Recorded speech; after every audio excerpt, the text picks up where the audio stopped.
আজিৰ ভিডিঅ'ৰ জৰিয়তে আমি দুটা গুৰুত্বপূৰ্ণ কথা আমি জানিবলৈ চেষ্টা কৰিম। প্ৰথম টপিকটো হৈছে এখনি নটিফিকেশ্যন, আপোনালোকে যিখনি দেখা পাইছে ইয়াতে স্ক্ৰীনত, এইখিনি কথা আলোচনা কৰিম। আৰু দ্বিতীয়টো হৈছে ঈদৰ আগত দৰমহা হ'ব নেকি, পেঞ্চন হ'ব নেকি বা ফেমিলি পেঞ্চন হ'ব নেকি, এইটো টপিক 2 নম্বৰ টপিকটো। আমি প্ৰথম টপিকটো ইয়াতে চাবলৈ চেষ্টা কৰিছোঁ। এইখন নটিফিকেশ্যন আপোনালোকে দেখিবলৈ পাইছে।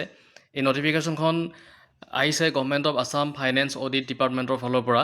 ইয়াতে চাওক, ইয়াতে submission of mandatory documents with salary vouchers in Fin Assam portal. Fin Assam পৰ্টেলত চেলেৰীক লৈ, দৰমহাক লৈ পেলাই ভাউচাৰ্ছ কিছুমান মেণ্ডেটৰীভাৱে তেওঁলোকে ছাবমিশ্যন কৰিব লাগিব। সেই কথাটো আমি প্ৰথমে আলোচনা কৰিলোঁ, ইয়াতে কি দিছে। তাৰপিছত আমি দৰমহাৰ কথাটো আলোচনা কৰিম যে যিটো আপোনাৰ ঈদৰ আগত হ'বনে নহয়। তো চাওক, ইয়াতে বিষয়টো দিছে ফিন আছাম পৰ্টেলত, ইয়াতে দিছে ভাউচাৰ সৈতে কিছুমান আৱশ্যকীয় নথিপত্ৰ জমা দিয়াৰ বিষয়ে। ইয়াতে লিখিছে, উক্ত বিষয়ৰ সৈতে সংযুক্ত হৈ মই আপোনালোকৰ অৱগতিত অনুৰোধ জনাইছোঁ যে একাউণ্ট জেনেৰেল অডিট আছামৰ কাৰ্যালয়ৰ পৰা 6/2/2026 তাৰিখৰ DO নম্বৰ ইয়াতে এটা দিছে, চিঠিৰ এক প্ৰতিলিপি প্ৰেৰণ কৰা হৈছে।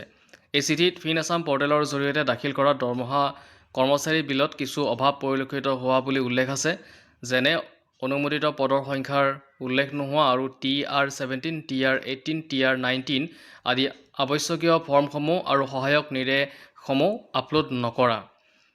এই সন্দৰ্ভত আপোনালোকৰ অধীনস্থ সকলো ড্ৰয়িং এণ্ড ডিছপাৰ্চিং অফিচাৰ DDOক নিৰ্দেশ দিয়া হৈছে যে নম্বৰ 1 কৈছে সকলো দৰমহা দৈনিক মজুৰি বিলত অনুমোদিত পদৰ সংখ্যা উল্লেখ কৰা।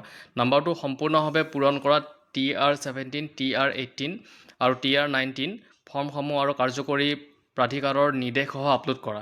নম্বৰ 3 কৈছে বিলসমূহ পৰ্টেলৰ জৰিয়তে দাখিল কৰাৰ পূৰ্বে সকলো প্ৰয়োজনীয় নথি সম্পূৰ্ণৰূপে থাকিবলৈ নিশ্চিত কৰা।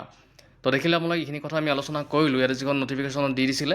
এতিয়া আমি দ্বিতীয় কথাটোলৈ আহিছোঁ, আৰু দ্বিতীয় কথাটো হৈছে দৰমহাক লৈ পেলাই, ঈদৰ আগত পেঞ্চন বা দৰমহা বা ফেমিলি পেঞ্চন লৈ পেলাই।